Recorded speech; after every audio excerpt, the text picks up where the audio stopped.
Hey guys, this is the third video and final video of the assembly. We've assembled the rack, we torqued the bolts, we know the feeling's good as far as lowering and pushing back up. The latch is engaging. Lastly, we're putting on the baskets.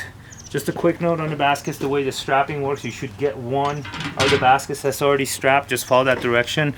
I just like to store them that way, but they could be completely loose.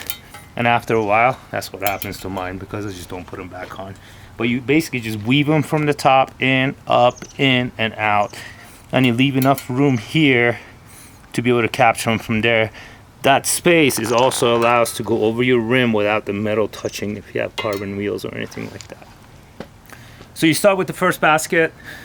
Make sure the AR gusset, that's facing towards you. Start sliding on. Undo the knobbies and slide them in. Stop about right there. Grab the next one and the next one. We're going to build a 6-pack here. 2 and 3. Grab the next 3. And these baskets are custom color. We do custom color baskets, but they're by request only. This one you want on this side, you want it slammed all against that bolt, and that's why we put the shorter bolt on this side to give you that extra distance. And you just hand tighten them. Slide the next one on. And the distance in between these is completely arbitrary. That's the reason we build adjustable baskets with one of the shortest bars and the lightest rack on the market. Is because you can adjust these to the exact size and the distance you need between bikes in order to avoid any kind of interference, rubbing, touching between the bikes, yet maintain one of the narrowest and the lightest rack on the market. If it was easy, everybody would do it. Grab that. So you want these pretty tight. Before I go any further, you're gonna set these kind of arbitrary until you figure out where your bikes go, but generally want these turned pretty tight. Notice there are nuts on all of these knobs. These are called jam nuts, and if you turn these up, and these are locked right now, so this one's good, and use a wrench, once you lock these, you can't open these by hand anymore. So it's really good because these can vibrate out on washboard roads and dirt roads and long roads, just hitting bumps if you forget to tighten them good enough. So you always, after you set the location of the bikes and you got your system set and you know your bikes are going to go in a certain fashion, lock these babies up. It's always good to carry wrenches and tools. Remember, 9/16 and 15/16. Those are the 2 wrenches you want to carry for maintaining this rack. Once you got the baskets on, you're either gonna have retractable straps or just tie downs that come with the rack. We'll just put these tie downs on for now.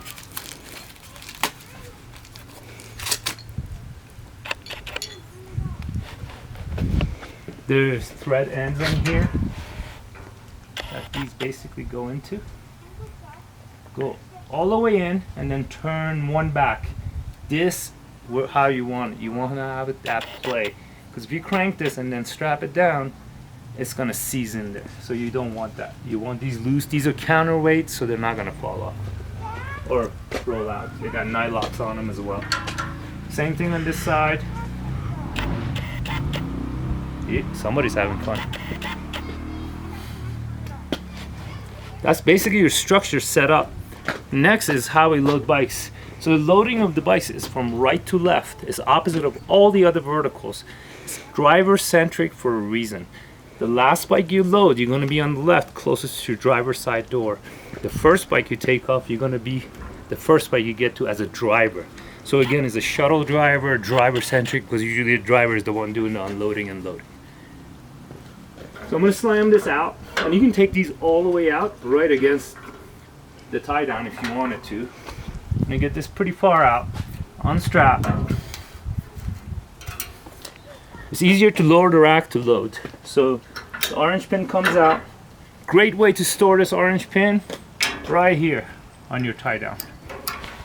you can actually leave it there if you're not carrying bikes and you want to get access constantly to the back of your vehicle, and just drive around like that. Put the orange pin back in when you have the bikes on. But it's a good habit to get into because you can lose that orange pin. It does come with a secondary hole if you feel like you want to put a tether on or something. We left that there just in case. We also found on Amazon there were some magnetic stick-ons that you can put on these pins that can stick to the metal. That's another option. I'm going to lower the rack. Again, you never want a full open latch because then it stays open and won't auto lock. Always go halfway, pull back, bring it back, and it slowly lowers itself. I'm going to grab the bike. Two ways you can do this. You can pop a wheelie on the bike, get right behind the basket, right there. Rest it right in the basket, put your knee right in the seat, come up, drop it.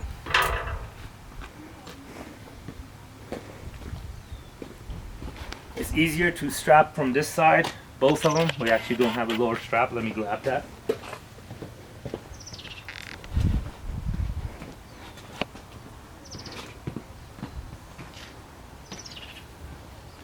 So the top strap, run it right through. On this side, grab it through the hole. Run it up. You don't want to go around this bar at all. You actually want to be around the wheel only. And then pull on it and down. And you're not cranking these. They're taut. If they're discoloring, you got them too tight. On a lower one, super easy. Take your strap, ALTA 6 pointing out, run it through right there, right next to the wheel, and this will fall wherever it wants to. You can adjust it based on the basket size, but they're always offset from this location. That's why these are adjustable. Come up through the hole. As you can see, I'm set right there. I'm gonna run through, and then boom, and you're in. Last thing we do, you got a bunch of these black bands that are inner tubes that we cut to 1-inch strips. We actually recycled over 12,000 of those last year. Those are from our local bike shops. I keep them around my handlebar. Another place to store them. You get 2 per bike, so there's 12. Keep a couple inner tubes for the future use. Perfect place to store them is around your knobs, like that. And then you always know where they are. I keep them around my handlebar because it's just quicker and it doesn't bother me. If it bothers you, keep it around your knobs. But last thing you do is you grab it on your handlebar, engage your brakes.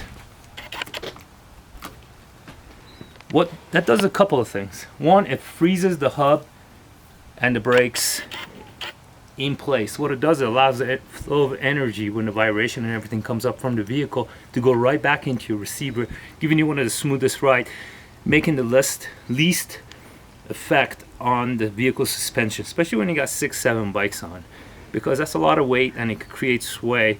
But this way everything flows and is synced with the vehicle. This is a larger bike. Here's a 24, smaller bike, 2.8 tire. I'm gonna show you. So we're gonna put this in. See how I'm grabbing it? You can either grab by the fork, you're here by the seats. Basically it's back in the front wheel in. And you can see there's no interference. If there was any interference at this point, get on this side. Again, you have this distance behind the rack. And I'm going slowly through this. Once you do this a couple of times, you're talking a couple of minutes loading 6 bikes. You can unscrew this, lift up, and adjust that to where you want it to be. I actually want it even closer to this bike without the pedals hitting, so it gives you even more room. So if you had like 7 bikes, you could put another basket on here. Lastly, pull down, crank that, and if you're running 24s or 26s, I would highly recommend the wheel choke. Check it out on our website. It's the ALTA wheel choke. What it does, it will push this bike forward and make it even a better fit, centered over the top bar. So you're basically going through this, and it's like a Russian nest doll. They're going under each other. So before you put the bikes on, figure out the tallest bike, basically from the ground to the handlebar and what goes under. Get that order, load up the bikes, engage the brakes. Once you've done that, you can get on the opposite side. If you have 6 bikes on, probably need 2 people to push this. Sometimes not if you're parking on a downhill. We're actually parked on an uphill right here. It's just a little harder to push, but not that big a deal because this is a light rack and our pivot point is at the lowest point, so you have higher leverage. You don't need pistons and assistance. That stuff just breaks and eventually breaks the rack. So simple is key. And I'm just gonna push it up. And that's it, it's locked. At this point, this bar is actually flexed. So this is when you wanna put the pin in. And you're also gonna do it again from this side. I'm gonna come back here, pull back on this bar, and get the pin in. Now it's fully engaged. Get the cotter in. And I'm moving the vehicle. So you wanna press right here and you can see your vehicle moving. If there's any flex movement anywhere else, you can tighten down your bolts. You can also redo your tension setting if you want it a little stiffer, depending on how slowly or fast you want this to come down. And just go over all the bolts, especially after first and second use. Last note is your receiver that's on the vehicle. These can come loose, so about once a year you want to get under your vehicle or take it to a mechanic to have them check your bolts and that everything's super tight on your receiver itself, the way it's mounted to the vehicle. If you want to avoid that, you can go to receiver places that weld your receivers on and you never have to worry about it, and it gives you a stronger receiver. But if you have an aftermarket, if you went to U-Haul or anywhere else to get it installed, I would definitely double check those. Ask them to apply Loctite on those bolts as they're putting them in. Peace of mind, because those can come loose from heavy loads and stuff like that. So, and then go on and shred. Thank you for watching this video. Have a great day.